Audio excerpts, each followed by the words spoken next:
All right. So tell me a little bit about yourself and how you got involved in the political realm. Well, my name is Sarah Arndt. I'm a city council member for the City of Woodinville, and I've been on the council for about 1 year now.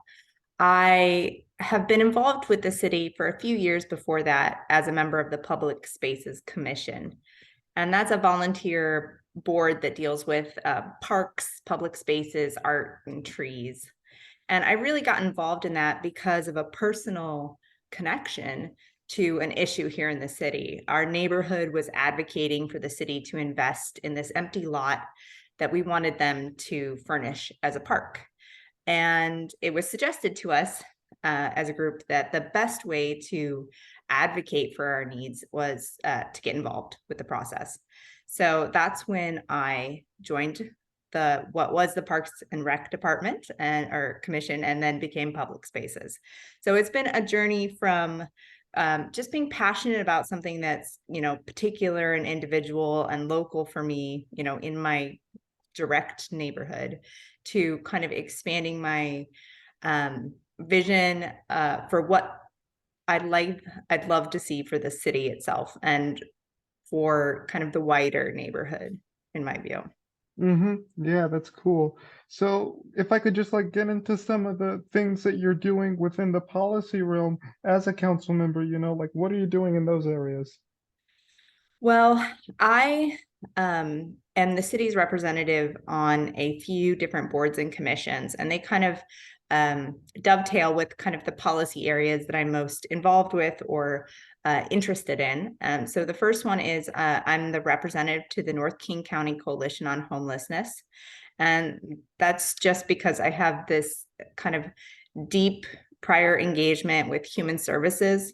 And so I felt like it was a natural extension to kind of work more deeply with our engagement with the county, with all of the efforts to stop homelessness, to keep people housed, and figure out the best ways of tackling this from a policy perspective, from what ways the city can impact homelessness and serve our community members there. So that's one area where I've been working. Recently, the 5 cities in North King County signed an ILA, an interlocal agreement, to pool our funds and join with the King County Regional Homelessness Authority and kind of give them the go ahead to kind of work regionally. And I think this is really exciting for the city. I think it's going to be way more effective for Woodinville to pool our resources with our neighboring cities.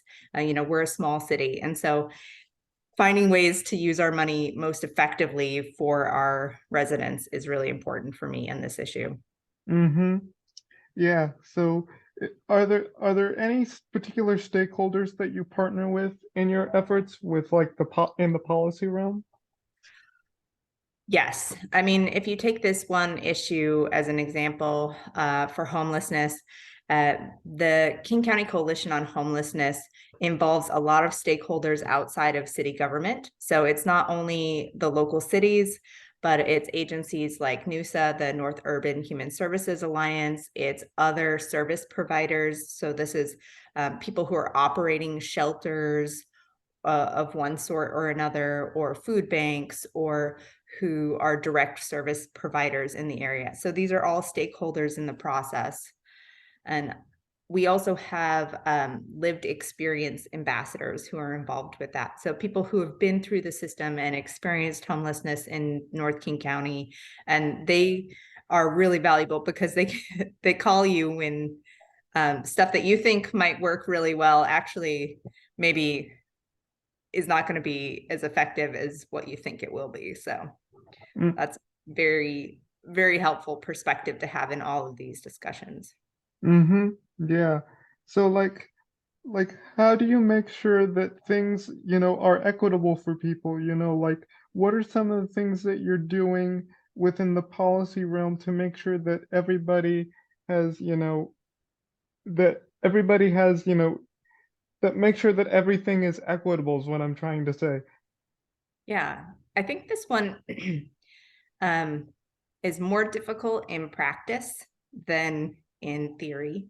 I hold equity as a high value, but I realized that the people who are most disempowered and disenfranchised are the least likely to come and tell you what they need or what they're missing. They're not going to come to council meetings and make public comments. They're not going to show up in some of these formal ways. And so it's really a matter of tracking people down a lot and asking them, what do you think about this? What do you need? How do you feel? And it takes a lot of work to engage parts of our community that aren't already connected well. Um, so, for example, when you talk about homelessness, it's really hard to get people who are experiencing homelessness or have experienced homelessness to come and talk to you about it. They're not the people who are going to show up at your meeting. It's people who, are stably housed who are going to come and talk to you about the policy. So that's a big challenge. One of the things that the council did early last year was change our rules to allow for everyone to make a public comment virtually, even after the ending of the governor's orders. And for me, that was an equity issue because it's difficult to come down to City Hall physically and show up and make a comment. And I think that just allowing that, digital participation to continue is a way that makes it easier for more people to engage the process. I also right now, the city is working on a housing action plan. I just got the draft, but I haven't read it yet. So I don't want to comment on the content, but this is another area where the policy is going to be really, for me, I'm going to look at it through a lens of how can we find ways to equitably house all of our residents. I'm a homeowner and I want my property values to be stable and to continue to rise. But I understand that there's lots of residents in my city who are in very different situations and they need housing too. So like figuring out ways to balance those perspectives as we were talking about housing or climate or transportation is another area that I represent the city as one of our representatives to the Eastside Transportation Partnership. And I love talking about sidewalks and public transit because, I want to advocate for a more walkable or rollable city as opposed to one that's dominated by individual vehicles driving around. So that's another area where the big picture policy comes down to then the smaller picture of our budget. Where are we spending our money? And then it comes down to, your day-to-day experience in your life. Is there a sidewalk between where I live and where I work or where I shop? And can I access public transit and all of these things that really affect a lot of the parts of your life that you don't necessarily connect to public policy? Yeah. If I could just ask, how can sort of public policy, be a catalyst for change? I think public policy is a really, really important catalyst for change because there's so many things that we as individuals can't do. I think sidewalks are an example. Yes, you could build a sidewalk outside of your home, but you can't connect that sidewalk into a wider network, even if you could do that. So that is one area where we rely on the larger governmental structures to invest, to make it a policy to provide other modes of transportation and invest in the infrastructure. Climate is another one. We can each do things individually to lower our footprint. But as a city, we need policies that consider the impacts of climate change on our stormwater, on transportation, on housing, on all of these things that we as individuals cannot do alone. So I think it's a really important catalyst for moving things that you don't see in the background. And I think climate change is a good example because Currently, we don't have a climate action plan in the city of Woodinville. We're slated to, we're creating one. We're in the process of doing that right now.